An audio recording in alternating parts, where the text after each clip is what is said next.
The ACEC Life Health Trust is currently offering all engineering firms 20% off their first month's medical premiums for joining the Life Health Trust on or before August 1st. During these uncertain times, every dollar counts, and we want all Engineering Influence listeners to take advantage of this offer. That's 20% off your first month's medical premium. Visit our website at aceclifehealthtrust.com or call our sales team at 844-247-0020.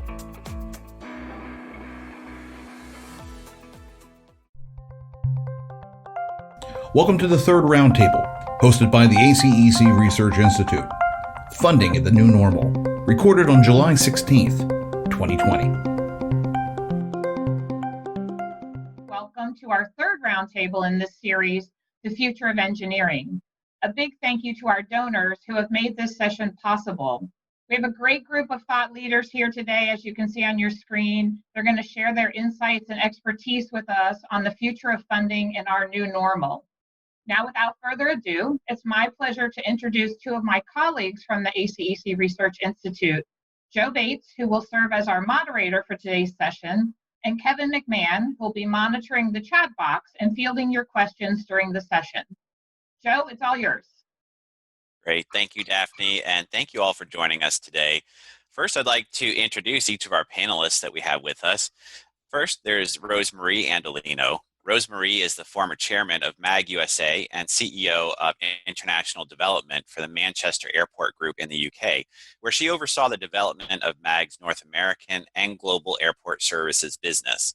She currently serves as an independent board member and advisor to various for-profit and not-for-profit organizations. And previously, she served as the commissioner of the Chicago Department of Aviation, where she oversaw the management and operations of one of the world's busiest airport systems, comprised of O'Hare and Midway International Airports. Rosemarie, welcome today.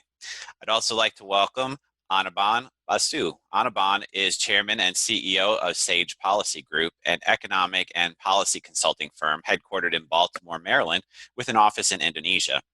The firm provides strategic analytical services to energy suppliers, law firms, medical systems, government agencies, and real estate developers, among others. In 2014, Maryland Governor Larry Hogan appointed Anirban chair of the Maryland Economic Development Commission. He also serves as the chairman of the Baltimore County Economic Advisory Committee. Welcome, Anirban. Next, I'd like to introduce Jeff Davis. Jeff is a senior fellow with the Eno Center for Transportation and is also the editor of the Eno Transportation Weekly. Jeff has worked on Capitol Hill, working on various legislative, budget process, oversight, and parliamentary procedure issues. He also worked extensively on the FAA, Amtrak, and surface transportation reauthorization laws in the late 1990s. His current work focuses on analysis of the federal transportation budget, and his long-term trends in transportation, funding, and policy. Finally, I'd like to welcome David Zipper. David is a visiting fellow at the Harvard Kennedy School's Taubman Center for State and Local Government, where he examines the interplay between urban policy and new mobility technologies. David's perspectives are rooted in his experience working within City Hall, as well as being a venture capitalist, policy researcher, and startup advocate. He has consulted with numerous startups and public officials about regulatory strategy. So thank you all for joining us today, and welcome. I'd like to go ahead and get started and jump right in to get a sort of feel of what's going on with the economy. As everybody knows, the U.S. economy, as well as the engineering profession, was hit quite hard by the pandemic. And the last business impact survey that ACEC conducted showed that over 80% of firms said they felt that the economy was in worse shape today than it was on March 1st, before the pandemic really took hold. So clearly there's a lot of pain going on out there. There's a lot of stimulus efforts that have happened. But Anirban, I'd like to turn to you and ask you to give us an overview of what's happening with the economy right now and where you think it's going in the next 5 years or so. Yeah, well, look, the recession is dated to have begun in February, according to the National Bureau of Economic Research's Business Cycle Dating Committee. I think by late April, it was over. In late April, that was the nadir for mobility of Americans based on cell phone and other data. Governor Kemp in Georgia started opening up the economy on April 20th, and there was a lot of cash that had been built up in the economy in the household sector because of those $1,200 checks plus $600 in federal subsidies for unemployment insurance benefits. So the household savings rate went from 8% pre-crisis to 33% by April. As the economy opens up in May, guess what? We get job growth, 2.7 million jobs added in May. We followed up in June, 4.8 million. That's not consistent with recession. And so it felt pretty good, didn't it? Retail sales surging, 17.7% in May. Then again, bouncing back in June. Felt really good. And then what happens? Florida, it's always Florida for some reason. Florida, Arizona, Texas, Georgia, the governor of Oklahoma is now COVID-19 positive. So the surge in reinfections has put the entire economic recovery in doubt. And we can see that some of these reopenings have been postponed. Some of them have been reversed. We got the initial jobless claims today at 8:30 a.m. Eastern Standard Time, and they were somewhat disappointing. The market's down today. So I was looking forward to a third and fourth quarter that was very robust in terms of economic expansion. It might still happen because people don't seem to care that there is this viral spread. They're just going about their lives. I'm in Ocean City, Maryland today. No one out there on the beach is wearing a mask, I can tell you. And they're not social distancing. They're just going about life as if it's normal. You wouldn't know that there was a pandemic. So for right now, the economic outlook is very uncertain. I just think that the economic expansion will continue through the end of the year, but it won't be nearly as dramatic as I had hoped up until about a month ago. How long do you think, Anirban, that the overhang will stay with us? There's bound to be a vaccine in the early part of next year. I think pretty much everybody is banking on that right now. So let's say we get a vaccine, things return back to normal in terms of how society functions sometime next year. What's the longer term outlook? Is this like 2009? Are we going to be sort of suffering for a while, or do you think it's going to be a lot shorter than that? Oh, no, I think it's going to be longer than that. And I'll tell you why. After 2009, the economy sort of came back to life. We pumped a lot of money into the economy. We recapitalized the banks. The Federal Reserve increased its balance sheet from $800 billion pre-crisis to $4.5 trillion during and after the crisis. So, the money disappeared as the housing market collapsed. That's what caused, 2008, 2009. We put money back into the system, bam, lengthiest economic expansion in American history and very little inflation. Booming stock market. It was fabulous. And we entered with that momentum in January and February of 2020. In February, we added more than 250,000 jobs. This time, what do we have? We have shattered government finances, state and local. We have a commercial real estate sector that is in deep recession and will take years to recover, right? Empty storefronts, shuttered restaurants, vacated office suites. And so that weakness lingers. We've got lots of debt on various balance sheets, household balance sheets, corporate balance sheets, and of course, governmental balance sheets, and especially the federal government, right? Which in June ran nearly a $900 billion deficit for 1 month, $864 billion. So you put all that together, I think it is possible to talk about a double dip recession. And in fact, it is conceivable that we'll have that double dip this year. If you agree with my proposition that we were in recession, we came out of recession, we could go back into recession this year. And then at some point in the future, once this next round of stimulus works its way through the economy, you can get another recession thereafter. So there's, a W and then another V on top of that. It's a really risky moment in economic history. And the policymakers have to get this right. And those are political outcomes they have to get right. And political outcomes are rarely right. So, that's where we are right now, a very uncertain place. Great. Okay, Anirban, thank you for that perspective. I'd next like to focus on a question for Jeff. As some of you probably know who have looked at the ACEC business impact study that we conducted, 90% of firms reported obtaining a PPP loan to bridge the summer and spring trough that many expected. The question here is, will clients start new projects once we get through the summer, or are we going to continue to struggle through next year? Jeff, what do you think? In terms of the regular federal infrastructure programs, the federal side of the spending hasn't been affected yet by any of this coronavirus. The question has always been the degree to which the level of the government that can print its own money, the federal government, is going to step in temporarily and assist the levels of government that can't print their own money, state and local. And so you saw a little bit, like $150 billion of aid to state and local governments was in the last tranche of coronavirus relief. The House passed its own wish list bill about a month ago, $3.5 trillion in one bill that was going to have, I think, $500 billion for state and local governments.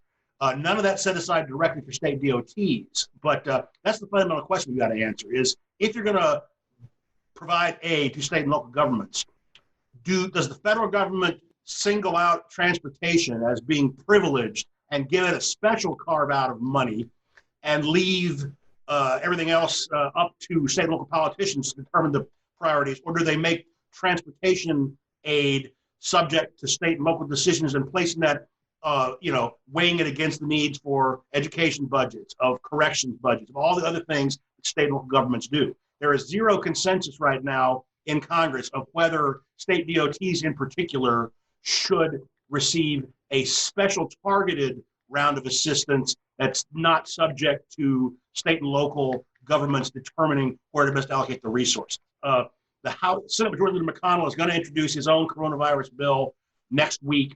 They've got a July 31st deadline for hopefully leaving town, at least the House, for 5 weeks, and also unemployment insurance going to run. So extended unemployment is going to be in that bill at some rate. We're not sure if the special $600 bonus will be in there or any kind of bonus at what level.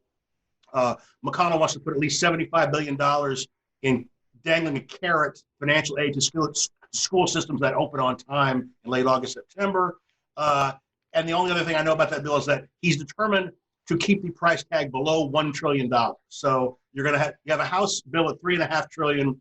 The Senate's going to try to max out at $1 trillion, and they're going to have between middle of next week and July 31st to figure out what that goes. So again, it doesn't do any good if the federal government is putting out money at 80% federal share for highways if the state or local state DOT can't afford its own 20% or is uncertain whether they're going to have the dedicated revenues over the next X number of months to cover their 20%. So that's the basic issue, is the uncertainty of government tax receipts at the state and local level is going to start hampering all this. So if I can press you on this just a little bit, Jeff, and I'd also like to get David's thoughts on this. You're saying that the federal money is there. So are projects going to be affected? If so, in what way? Cash going out the door for federal infrastructure programs has not really been affected at all yet by coronavirus. Okay. But for the big highway and transit programs, those are reimbursable dollars. The government signs a contract up front. Only after the state government pays the contractor do they come to the U.S. Department of Transportation and get reimbursed. So the dollars leaving the door in the Treasury is a lagging indicator. Unfortunately, it's the most up-to-date indicator we have as far as monthly basis. We'll find out next week, hopefully, on the obligations, the grant agreements actually signed between the federal government and state and local government for infrastructure. We'll hopefully have an updated quarterly total on that, and they're about to move to monthly reporting on that, so we can finally get something other than anecdotal evidence, from state DOT here or city transit agency there on how much they're curtailing their future spending plans in light of the coronavirus revenue uncertainty. But at the federal level, we don't quite have the data yet on the degree to which the federal government's local and state government infrastructure partners are rolling back activity, looking to the future yet. Yeah, and can I follow on that? Yeah, go ahead, David. Yeah, and just because I do a lot of work in particular with urban transportation, like the transit agencies, and I can sort of speak from that perspective. And everything that Jeff is saying is I think true. And the lack of certainty, the lack of clarity at the federal level sort of filters down to transit agencies being very concerned, or cities being very concerned about future cash support, which leads them to make decisions now about future planning. And I can give a few examples of that. You can see that like very simply, but some of the groups that are hit the hardest by this right now would be the transit agencies that live off of their fare box revenue. They're using the fare box revenue from last week to pay their bills from this week. So just this week, there's been a big controversy in the Bay Area where Caltrain may or may not get the funding it would need through a special sales tax to be able to continue. And it's kind of incredible for as affluent an area as the Bay Area, serious conversation about Caltrain ceasing service. And if that happens, that actually, and I want to make this clear, since given the audience here, it's not like you can just turn off a transit agency and then turn it back on. You're losing mechanics, you're losing specialized knowledge about the technology and the vehicles that is very difficult to emulate. And you look over in New York with the MTA saying that they're going to have money to get through August. And the director was saying yesterday that she's being forced to go through the whole org chart to lay people off. And then sort of compounding these problems, you've got, especially in New York, for those who may be there, you've got the Trump administration sitting on decongestion pricing, which would have otherwise provided a $15 billion cash infusion into MTA at a time that really needs it. So there's plenty more examples I could cite, but I would simply say, this is a time when on the urban transportation side, which I would imagine is of interest to many in the audience, you're seeing a lot of leaders being forced to assume the worst because there's just no clarity from the federal government about whether there would be a secondary infusion like there was with the CARES Act, which is forcing them to hunker down and make some really difficult decisions. And at the state level, most states operate under constitutions or laws prohibiting them from running a deficit. So, and deficits are cash in, cash out. So they've got to arrange their future spending commitments based on the latest anticipated future tax revenues. And that's why they have to particularly curtail slow spending capital programs early and upfront to try to make sure that they don't run a deficit 6 or 12 months down the line when the bills are coming due and being paid. Rosemarie, I want to get you in the conversation here as well. How do you see, since we're talking about the public sector here and the public funding, how is the public funding going to affect the airlines, the airports? Obviously, the airlines got a little bit of assistance in the last month or so, maybe not as much as they wanted, but what's your take on the public funding and how that's going to affect the airline sector?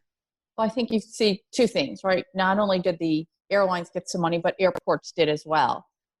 Right now, I think everybody is in a cost-constraining mode, right? No spending, looking at ways to actually conserve money and continue to projects that have been funded or continue moving along with things that have, make sense. But, long-term projects, new terminal developments, where if they haven't already, again, been funded, are going to be placed in a holding pattern right now due to the fact that we need to see where the world's going. We need to see what type of demand there will be. I think this aligns, however, with large capital projects needing time, right, to plan things out in order to before construction. But what will the future look like? That's going to be the challenge that we face. And I think that's where we need to focus our time and energy right now, is looking at what are going to be the needed things that airports are going to need to put in place. If you think about 9/11 and what occurred after 9/11, TSA, we have all these check-in facilities now. You have the meter and greeter halls that now have all these security measures in place. And places like Chicago's airports, older facilities, most U.S. airports weren't built to handle that type of impact in our terminal facilities. However, now what you see is going to be another layer of potential demands or needs of policy changes, which we won't even know for a while yet what's going to happen. So I think at the moment, airport directors, airlines are still trying to understand what is going to need to happen for the issue we're dealing with today, the pandemic we're dealing with today, but what then does the future bring? What do we have to plan for the next phase of the next what is?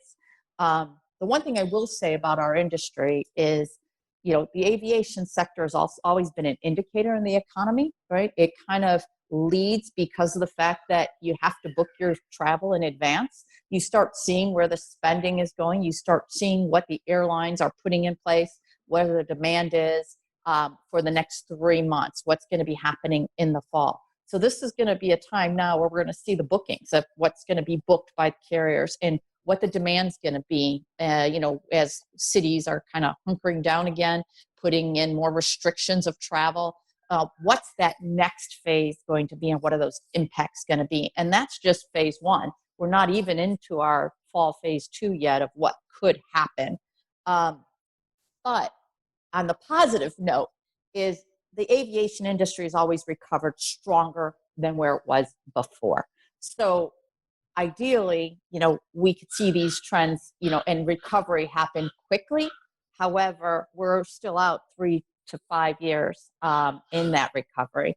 And what will come back first will be that domestic travel, right? The leisure travel, domestic travel. What's still on hold right now, which is kind of the bread and butter of the industry, is business travel. And that is a key importance to the success of the entire, not only aviation industry, but hospitality industry as well. We talked about, the entire economy at the opening of restaurants, et cetera. That all feeds from travel, aviation, and business. So I want to ask a couple of follow-ups here, Rosemarie. You talked about the short term and then the long term. So let's break that down in terms of funding. How are the airports and the airlines going to do the things they need to do in the short term? Where are they going to get the money from for that? Well, again, I think there's been some money that has been passed around recently. I think everybody's looking at what's going to be the next phase. Is there going to be another CARES Act 2, or is it going to be the HR 2 bill? Will there be provisions in that for airports? And again, there'll be another round of CARES Act funding, right? So those two things are going to be extremely important. I think right now, in terms of where they get the money is, again, what they've already issued. So airports are reliant on GARBs, right? General Airport Revenue-Backed Bonds that have already perhaps been issued for key projects, or AIP money that has come from the federal government.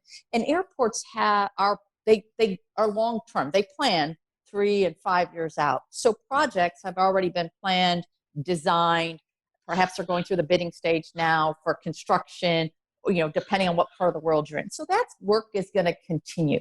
What the question will be is major, terminal redevelopments, right? Major projects. When you have additional capacity right now in the market, the question really is, are you going to retrofit your facilities, use that money to retrofit your facilities to perhaps close down some concourses, to consolidate the operations? It's impacted everybody from the cleaning, people that are, the cleaning crews and cleaning these large facilities, to the operations of concessions. You talked about the airlines, the airports. There's so many jobs and activities that are part of aviation, so many behind the scenes that you don't realize that are, again, especially with key facilities like that, are huge. Cargo has continued, the demand for cargo, high value cargo. So a lot of retrofitting for those aircraft have been carrying cargo. Passenger carriers have been carrying cargo now more, even in not only in the belly of the plane, but they've converted, the passenger seating to carry cargo as well. So, that has been growing and has been stable. But in terms of getting revenue, collecting money from what the normal revenue creations would be, like, the passenger facility charge, the concessionaires, all of that has basically come to a halt. It's just trickling in. And so that's where the focus will be on O&M, right? In terms of the maintenance of your facilities. I think to take advantage, when I was at O'Hare, we were in a decline. It was the recession when we were building the $8 billion expansion program. And Kevin will remember this. Many airports were actually closing down their programs because of what was ahead. We were actually moving forward because the down in traffic gave us the ability to actually build those runways, the infrastructure that normally has to be, that's normally impacted with high volumes of operations, give you a little bit more flexibility in that construction of those major impacting projects. So for airports like Utah, who have said, we're going to continue to go forward, they're continuing to build their facilities to get it done, save money on delivering it faster, right? And build, it's in that stage of what it needs to be complete. But for most airports, it's really going to be functional improvements that they're going to be needing to make with the money they have, and reprioritizing perhaps fundings of projects already out to actually move that money to do functional improvements for current environment. Okay, so it sounds like, things are, for the moment, in the airport space, the projects are continuing, but the question is a bit more long-term in this major change projects, I think, are just going slower. It hasn't, completely, unless it's like a hotel development or certain things of that nature, and depending on where the stage is and they are in their development.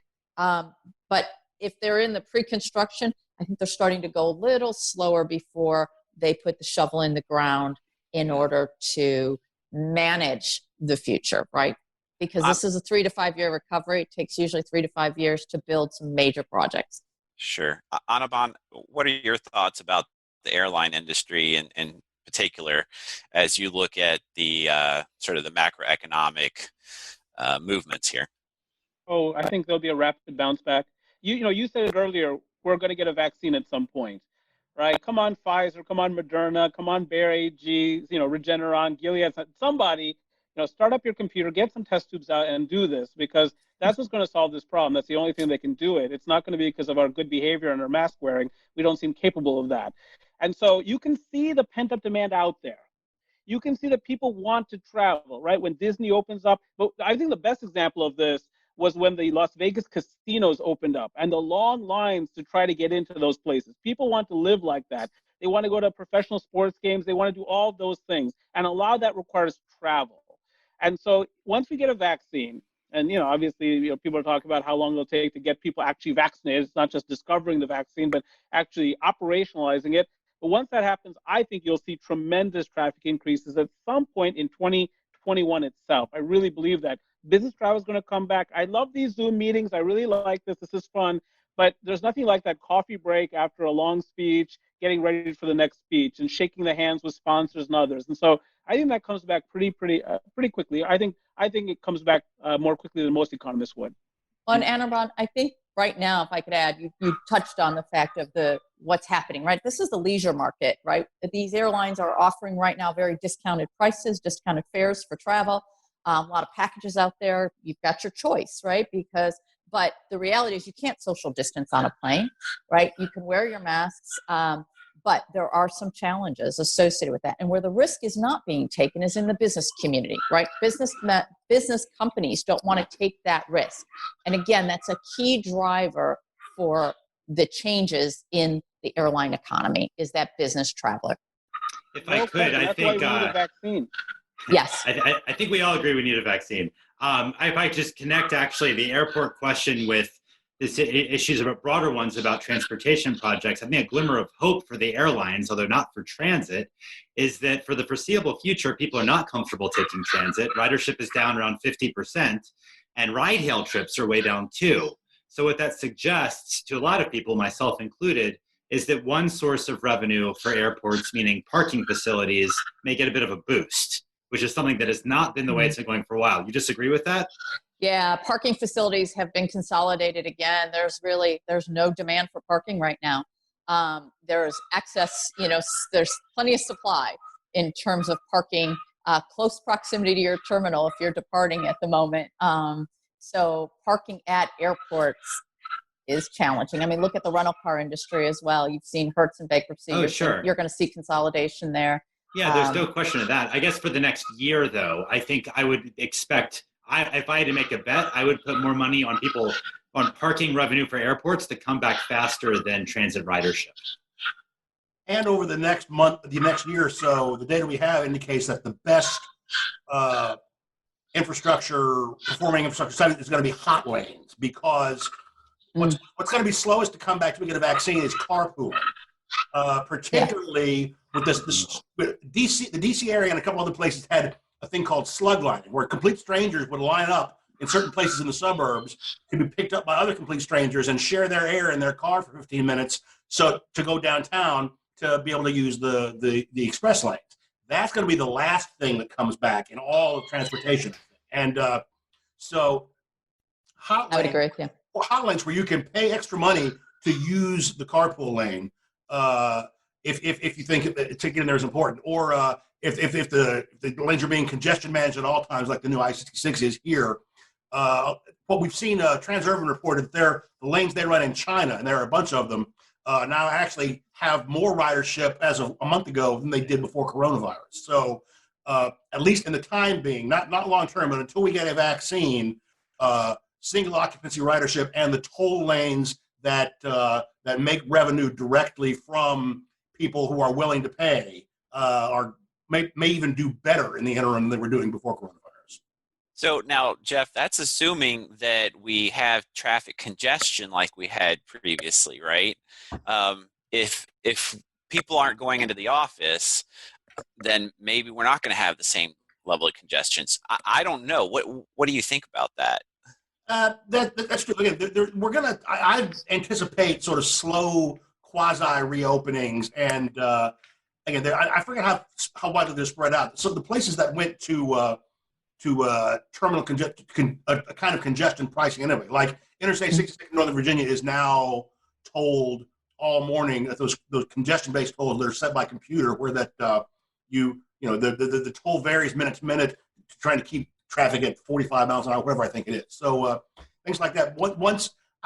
Unfortunately, if a vaccine takes 2 years, there has to be significantly more reopening than we have in urban cores to get through 2 years. You can't have 2 years of shutdown. So to the extent there's going to be some kind of reopening, vaccine or not, single occupancy cars or cars occupied by immediate family members only are going to be where it's at in that short term. And then it's a question of, once we do get a vaccine, of digging out of those habits and trying to get back to the changes in using different modes that we were trying to get to before coronavirus. Mm-hmm.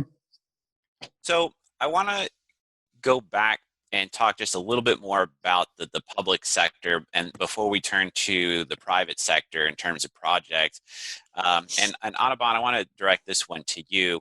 How are the states and localities going to make up for the revenue shortfalls they're seeing? You know, the tax revenues are way down. People aren't spending as much. How are they going to survive and continue to fund their portion of these public projects? I mean, there's only one way, isn't that right? They have to have assistance from the federal government. I mean, that's it. I mean, it had been pointed out by Jeff, I believe state and local governments have to balance their budget every year, but the federal government doesn't. And the federal government right now is looking at a 10-year treasury yield of 0.615%. This is actually a really good time for the federal government to borrow. Oh, I know. The national debt is $26.5 trillion. I get that. At some point, we have to start paying some of that back. I understand that, but we're in the midst of a pandemic, a crisis. And state and local governments have already laid off 1.5 million workers in recent months. If that continues, then that will really stifle the economic recovery we all want for this country. And so that's it. I mean, how else are you going to make up billions and billions of dollars of lost revenue? If you try to increase taxes, if you're New York or Connecticut or New Jersey, guess what happens? People move to Florida. So there's a limit to what you can do in terms of revenue enhancement. Now you can, toll more roads and so on and so forth. There's some of that. There's less elasticity there. So customers still have to use those roads to get to wherever they're going. And so maybe that makes sense. But otherwise, it's really the federal government. And that I think you're going to see this month is some kind of stimulus package with monies for state and local governments. That's going to help a lot on the capital side and on the operating side. Okay, David, anything else to add on that subject? Yeah, I mean, in the absence of federal funding, the only other options I see would be new tax revenue at the local level. And Anirban's right that there's a cap to what you can do there. And as we saw in San Francisco earlier this week, even there, in a particularly affluent city, they didn't want to do a very small sales tax raise to fund Caltrain. So what you end up with I was just talking to a transit CEO recently who's looking to push out the purchase of a bunch of electric buses for a couple of years. And there was a $15 billion program up in Boston to convert commuter rail to be regional rail with 15-minute headways and being all electric. That's now a little bit on ice, although they won't say that explicitly. I mean, this stuff is just going to get postponed unless there's an infusion of federal dollars. Because I tend to agree with Anirban that there might be bits and pieces of additional revenue you could get at the state and local level through tax raises, but it's not anything close to enough. Okay. I want to take a second to remind the audience that we do have the Q&A chat for questions and also the chat box. At the moment, we don't have any questions. Kevin, okay, go ahead, Kevin. Joe, we just got one. Great. And the question is, the panel's painted a very good picture of demand in aviation and transit, particularly being down short term. Major infrastructure clients are feeling the uncertainty of commitment from the federal government on funding. What would you advise most of our listeners who are running engineering firms in terms of their employee base? Should they be looking to, really be frugal in terms of hiring plans over the next year? Or do you see any type of demand that would encourage folks to go out and hire additional people? Who wants to take that one? So, well, I'd like. Go ahead. No, go ahead, Irvin. No, I was going to say, I've been saying to, whether you're an engineering firm CEO or whatever company it happens to be, what are we in right now? We're in cash preservation mode. That's it. We're trying to hold on to liquidity. I mean, that's it. We're trying to make payroll. Now, the other part of this is there will be an economic recovery. There was after 2008, 2009. There will be this time around. And so who do you want to be with you as that recovery begins? You want the best and the brightest engineers. You want your star salespeople, your star engineers, whoever you really need to be part of the team. And so that, you go down, person by person on your team and ask the question, do I need this person? And it's an unfortunate situation. We don't want to throw people out of work. That's not what this is about. But at the end of the day, if your enterprise doesn't survive, you're no good to anybody, including yourself. And so I think that's the mode we're in right now. There's just too much uncertainty to be in any other mode. The goal of the federal aid right now is and should be trying to hold things level, trying to keep the total amount of federal, state, and local money going for infrastructure type projects to be the same as it was going to be had coronavirus not happened. And then you've got a separate question of the great infrastructure backlog. But I think that's going to have to go on the back burner shortly in terms of just trying to maintain temporary directed aid, whether it's the revenue replacement, state and local governments or whatever, trying to tread water until coronavirus is over. And then next year, trying to do some kind of broader infrastructure boost above the current spending levels that state and local governments are now struggling to maintain. So it turns out it was a bad time to bring up infrastructure bills this year because the focus is much more on preserving the funding that we've already got going at the state and local level versus trying to build significant new dollar amounts of new capacity above that, which I think is going to have to wait till next year. Rosemarie, were you wanting to add in something to that? I was going to add on to what Anirban said was the fact that, do you have the right people is really the question, because I think, again, as airports look to the future, airlines are looking to what is going to be necessary to make their customers feel safe and to continue to facilitate travel. What are the things that that are going to be needed at airports? And I think we need to look to engineers and others to help us understand what types of technologies, right? Whether it's cleaning and sanitation, if it's technology for contactless opportunities to service customers better in a contactless way, what are the types of things that need to be brought into place, again, to create functional enhancements of the facility today for better service that customers can rely on and feel, again, give them the comfort and safety for their travel journey. So I think, and for the future. So I think that is a key important component. I think also part of what's been discussed in Congress as well, and Jeff, you could probably add more to this, but the Congress is looking that if we are going to make investments, we want those investments then to put our infrastructure in a better place, right? To make it better than it was. Many airports are older facilities and are retrofitted. How do you take those facilities that you have today and whatever investments you make it so that they're better for the future, sustainable, green, less energy in terms of technology. Those, I think, are some of the things that can be worked on now. And again, do you have to UV light, baggage as it's going through baggage systems? What is going to be the future? And I think getting the engineering groups that are out there, the people, the right talent to help think these things through and come up with solutions and ideas are going to be extremely important. Again, how do you minimize costs and investment, but come up with great solutions? Kevin, it looks like we've got some more questions in there. Yeah, there's thank you, Joe. There's a couple questions.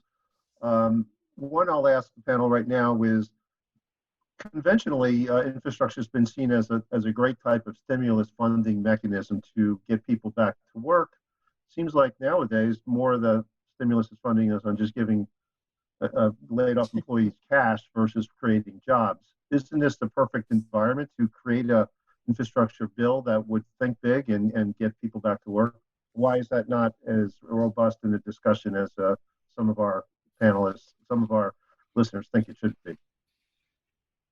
Jeff, do you want to start us off on that one? Yeah. Well, first of all, your aid needs to be targeted to what your problem is. And immediately, as of June 30th, the number of people employed in heavy and civil engineering construction, seasonally adjusted, was down 8% from February, the pre-coronavirus peak. And again, seasonally adjusted is pivotally important in outdoor activities like construction. But that 8% is 85,000 jobs.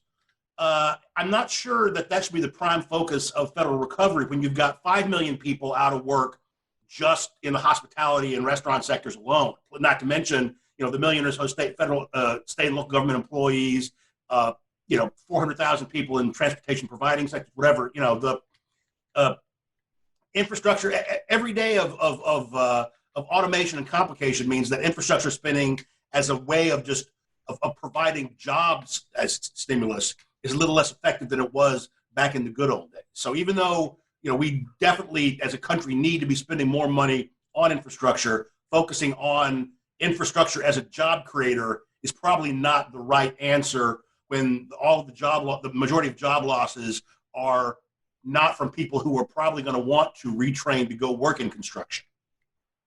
You know what, though, Jeff? I think on top of that, though, is the benefit of with low traffic, right, with low utilization of our infrastructure today because people are staying at home still, to, again, minimize impacts, right, greenhouse gas impacts, minimize congestion impacts, all of the things that also come when you can actually do more with a, kind of a respite here where there aren't as many constraints on your current infrastructure.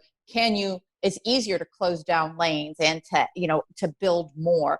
The challenges we have, let's say the Myrtle Beach corridor, I know the congressman there had been struggling many, many years because it's a definite destination for the drive market. But the roads there are built for the local traffic, not to handle the ingress and egress of the swells of people that come and drive into the marketplace. So it causes major congestion for those living there and for the community at large.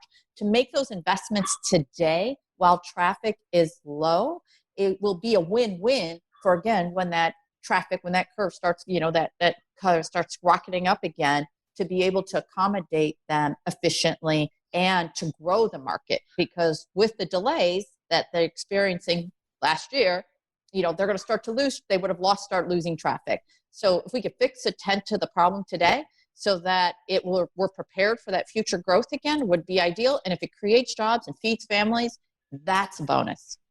Yeah, there's a variety of transit agencies that are doing the exact same thing of trying to do the capital investments on an expedited timeline now to take advantage of the fact that few people are riding. Same thing goes if few people are using a bridge, easier time to do repairs. It's less disruptive. And that will provide some efficiency gains. The problem, though, is that capital budgets are different from operating budgets, certainly for transit agencies and for everybody else. And it's the fare box revenue that's gone down 50% plus in many places. It's coming back very slowly, and there simply isn't enough money to keep to keep the lights on effectively. That's where I worry. Although I think all the points Jeff made about recognizing that transportation is part of a much larger economy, which is where other parts have been hit even harder, is a worthwhile thing to keep in mind so that we can maintain perspective. Kevin, do you want to ask any other questions before we move on to the private sector? Yeah, I'll just ask one question, Joe. Okay. And it relates to, really, there's a few questions I'll try to collapse into one. relates to, is there any chance that Congress will do anything before the election, and, like suspend NEPA for the next 6 months or anything like that? Or are we sort of in a really hold and defend mode until this election plays out? I don't think legally they can suspend NEPA. Anything they did calling it an emergency would be instantly drawn out in court. But the Trump administration just yesterday released the final regulation on reforming all of the NEPA, on amending all the NEPA regulations comprehensively for the first time since they were issued in 1978, and putting hard 2-year time limits on a lot of these process. So, like I said, the regulation was released yesterday. It should be officially printed in the Federal Register in the next couple of days and take effect 60 days after that.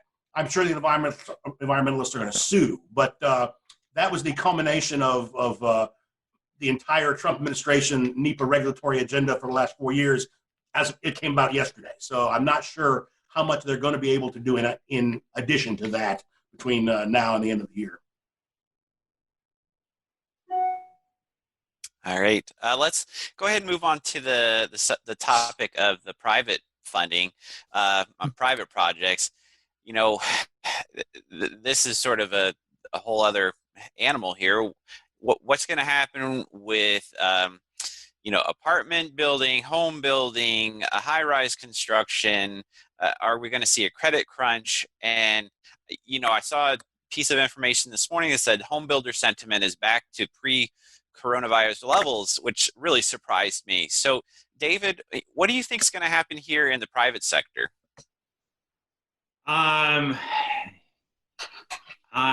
Well, people still need places to live. I'm not sure how much they're going to need places to work in the same way as we did before. So, I think I would look for a resurgence coming from the residential side faster than I would expect to see it on the office development side, particularly in the dense cities like where I'm based in Washington, D.C., where I've already heard murmurings about possible conversions from corporate into residential. I think that's going to take some time to play out, but I would have every expectation that residential would come back before commercial. And then there's the next question of where. Is it going to be in a central city? Is it going to be in the suburban? Is this the big moment for some of the second tier cities like Denver and Boise and Salt Lake City to suddenly suck some of the talent away from the big expensive coastal megalopolises? I tend to be a little skeptical of that for a variety of reasons. But I will note, just to say that there is something happening, that the rents in San Francisco year over year are down over 12%, which is higher than any other market. So that does suggest that at least, and by the way, San Francisco has the highest rents, those who don't know, in the whole country. So it does suggest there is some movement now, at least temporarily, of people who can move and go live with family or just relocate for a while, that they are. I think, and this is, I think it's a bit of a shaky time for a market like the Bay Area. But I always, my attitude is always, it's easy to overestimate the duration and extent of a change when you're in the middle of it. So I wouldn't quite, if I had the chance, I wouldn't sell off all my buildings in Manhattan just yet. Let's put it that way. And Anirban, what are we looking at in terms of a credit crunch? Do we have anything to worry about there? Is the Fed providing sufficient liquidity in the markets, and are the private projects going to have problems getting funded? Oh, I think the credit crunch has already begun. Federal Reserve can create as much money supply as it wants. It can't force banks to lend. And there's nothing bankers like less than defaults and delinquencies. They hate it. It ends careers. And it destroys quarterly financials. So, it's already begun. And, with respect to, some of the comments David was making, very good comments. I think this is the decade of the suburbs. The previous decade was the decade of the cities. Millennials turn into their 20s in large numbers, often renting very expensive apartments, driving density. But, and this was going to be the decade of the suburbs even without COVID-19, but COVID-19 makes it even more so. So owner-occupied part of the residential market is flying high. Homes are flying off the shelves. Condos are selling freely in all markets, even in Connecticut. But I'd say that multifamily market will be much more challenging going forward. You're going to see a real surge in vacancy rates in multifamily America going forward. And of course, that's going to further perpetuate that credit crunch. And then commercial real estate, forget about it. It's already in crisis and will be in crisis for many years to come because, again, of all those empty office suites, abandoned storefronts, shuttered restaurants, so on and so forth. So the suburbs will fare better than the cities, but commercial real estate generally will be in quite bad shape. Rosemarie, do you have any thoughts on this topic?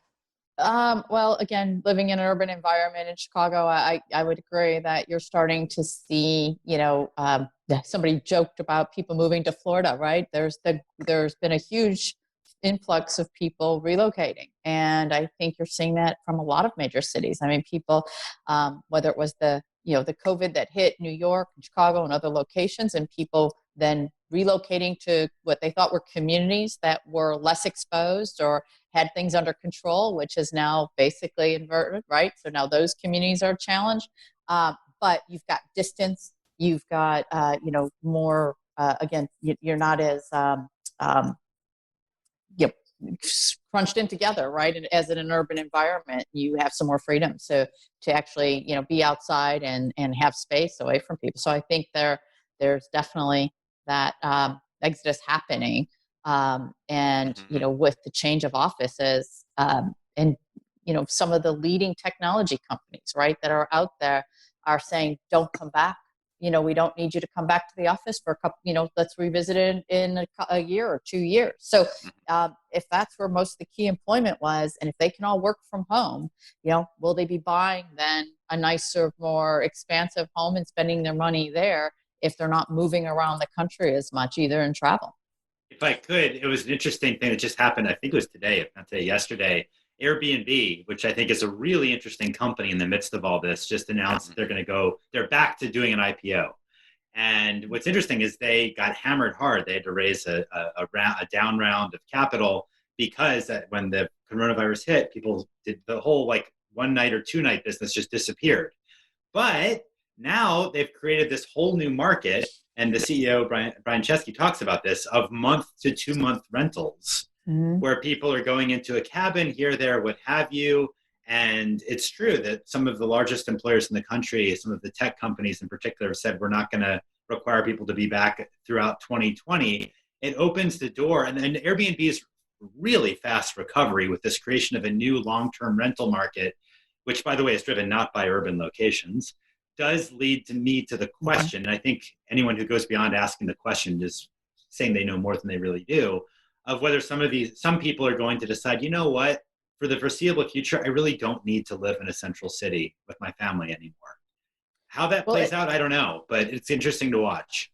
Well, and if I can add to that, I think what the additional factor is going to be in the next few weeks, it's really going to show its head, is if school districts are not going to require kids to actually go to school, that's a good point. Then parents can relocate anywhere and spend the next 3 months, 6 months, as you said, in different cities, or different communities, because they can learn from anywhere. They can work from anywhere and the children can learn from anywhere. So that's, I think, is going to be a key factor coming up that hasn't actually shown itself yet. Kevin, do we have any questions on the private sector side of things?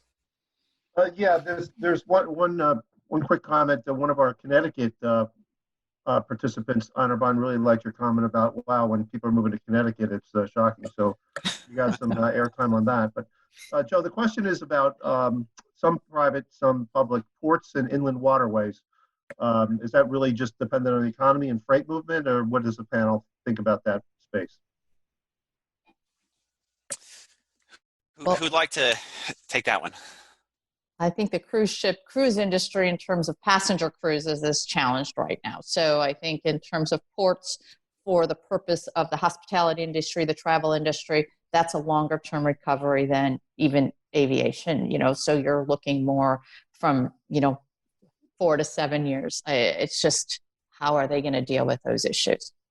The big $1 trillion infrastructure bill the House passed on July 2nd didn't really deal with ports and inland waterways and harbors that much, because the bill that passed the House was a Democratic-only messaging exercise, and they were very close to a bipartisan 2-year reauthorization bill for those programs that passed committee in the House yesterday.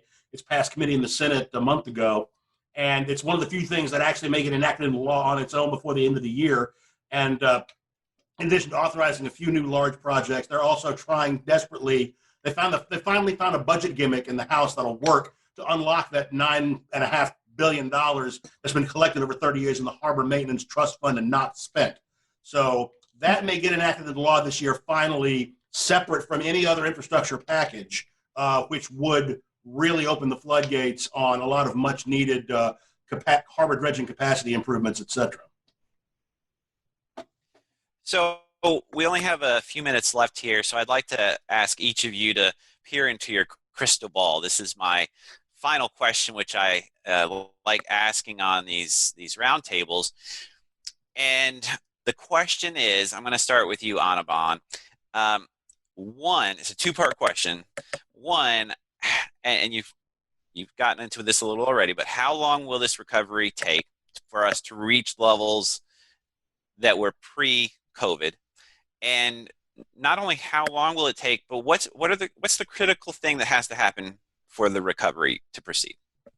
Oh, it'll take years to fully recover from this. I mean, I think the initial period of recovery has been sharp, will be sharp going forward, even with some of these reopenings being postponed and some of them even being reversed. But it's going to take years. I mean, if I ask you the question, back to you, how long did it take us to get to a 50-year low in unemployment? It took us 50 years. I mean, the economy was really shockingly good coming into this pre-crisis period. And we entered, as I say, 2020 with so much momentum. It's going to take a long time to put that back together again. And we in America, what's it going to take to really get back bipartisanship, right? The radical center reemerging so we can work together so that something like a Tip O'Neill and Ron Reagan on a Friday afternoon going to a Georgetown pub to talk policy, that could happen again in this country.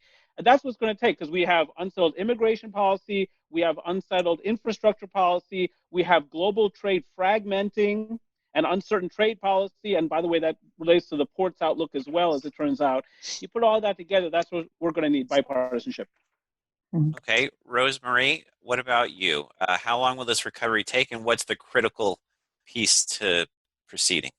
Well, I believe we're right now. I think when this all hit, I should say, we were at like the 1954 levels of traffic, in terms of aviation and travel. After 9/11, we saw a 30% decline in travel, but it was one region, right?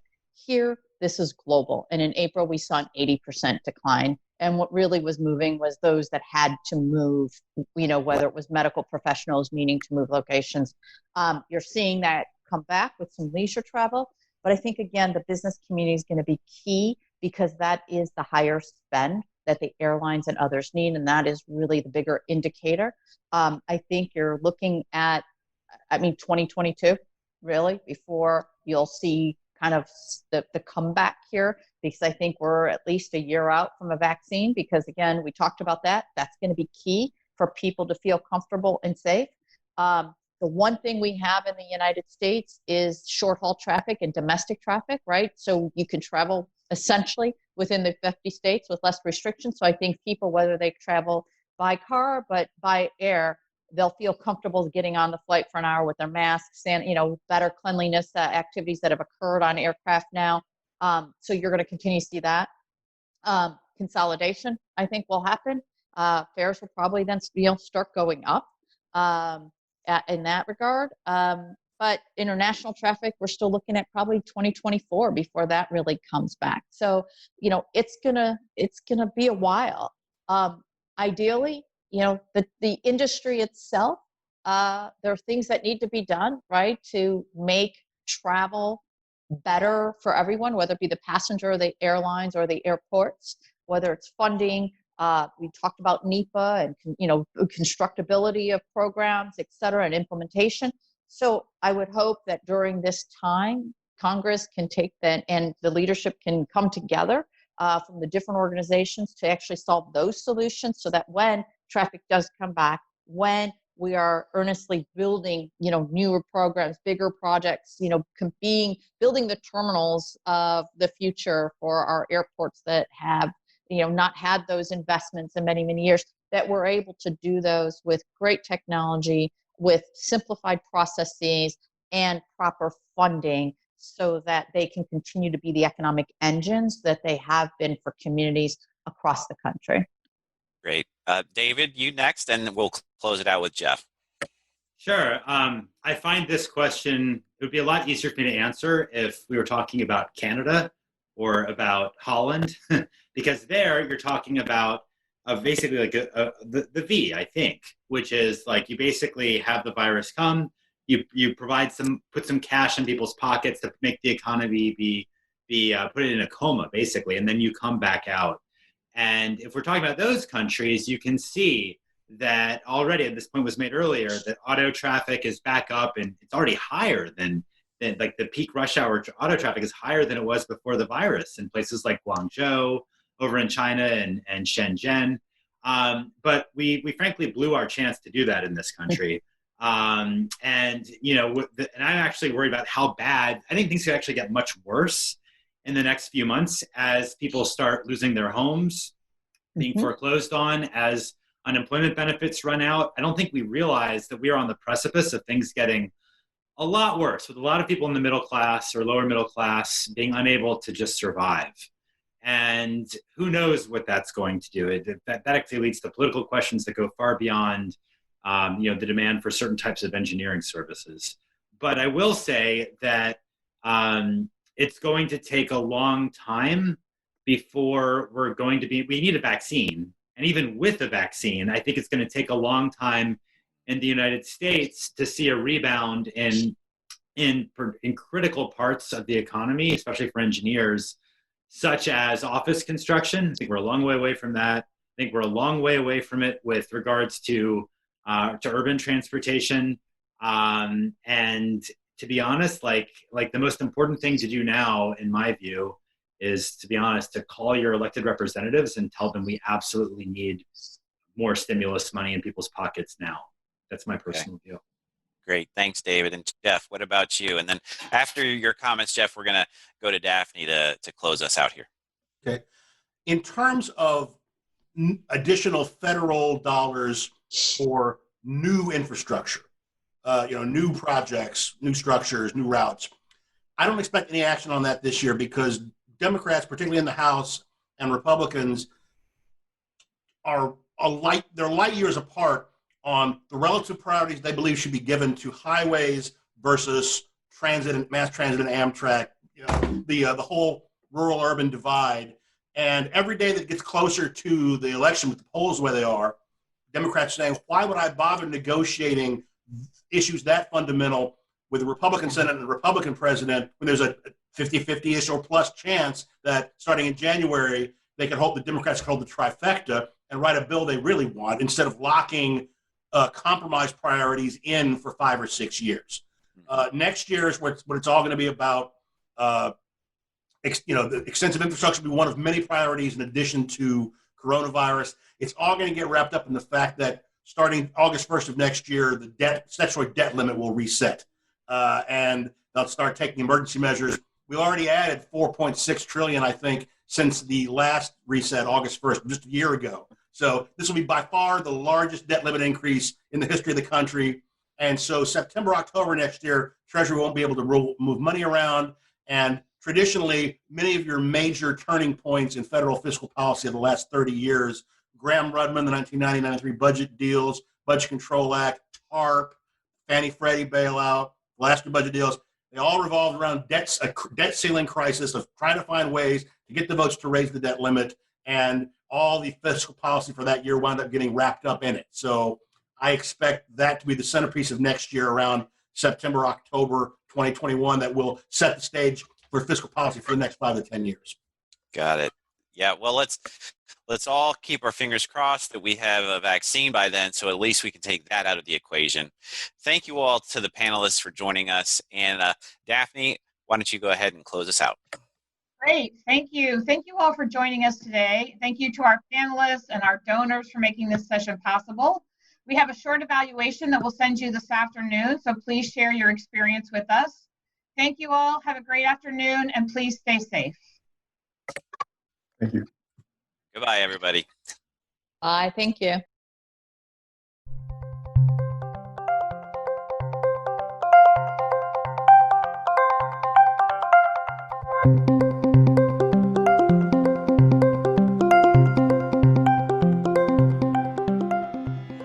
The ACEC Life Health Trust is currently offering all engineering firms 20% off their first month's medical premiums for joining the Life Health Trust on or before August 1st. During these uncertain times, every dollar counts, and we want all Engineering Influence listeners to take advantage of this offer. That's 20% off your first month's medical premium.